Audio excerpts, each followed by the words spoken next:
Tu n'as pas fini d'entendre parler. Ça doit faire, mine de rien, 12 ou 13 ans. C'est donc les débuts de NTM, ça s'appelait Suprême NTM. Et je faisais une émission sur Canal qui s'appelait Mon Zénith à moi, qui était une sorte de carte blanche pendant 1 heure à un invité ou à un groupe, en l'occurrence, et qui choisissait le contenu de l'émission et que j'interviewais. Donc c'est là où j'ai rencontré pour la première fois Joey Starr vraiment. J'étais allé voir des concerts de NTM dès le départ. Et donc on a fait une émission qui n'était pas facile à mener pour moi parce que d'abord il y avait beaucoup d'intervenants et, et en même temps je pense que c'était une de leurs premières émissions à la télévision et qu'ils avaient envie d'emblée de se situer, et ce qui était tout à fait légitime. Il y avait autour de moi Cool Chain et Joey Starr et puis les autres membres de NTM. Il y avait un responsable de fanzine. Il y avait des peintres qui faisaient des tags sur un mur de décor. On était dans leur univers, on percevait très bien leur univers visuellement. Et puis après, à eux de l'expliquer. Celui qui était le plus bavard, c'était Nick Coolchen et Joey Starr. C'était je me souviens pas de son nom, hein, le responsable de fanzine qui était le philosophe. J'ai un bon souvenir de ça. C'est toujours quand il y a le parcours qui est le sien et le leur ensuite. C'est vrai que des émissions de départ, je pense que même pour eux comme pour moi, c'est plus pour eux que pour moi. En fait, c'est quelque chose dont on se souvient. C'était comme une sorte de première fois dans la télévision avec NTM.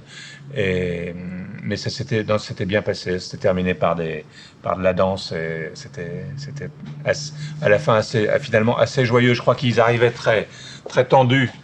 De peur que, parce qu'on se connaissait pas beaucoup quand même, et puis il y a quand même, bon, il peut y avoir des différences entre nous, et donc ils arrivaient prudents, et ça s'est passé en confiance.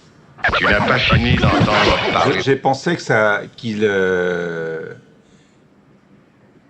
il figurait un univers de leur génération, et qui n'était pas que localisé dans le 9-3 pour parler. Voilà, ils se localisent eux-mêmes, et ils revendiquent une identité très forte de ce département, mais en même temps ils touchent beaucoup plus que ça, quoi.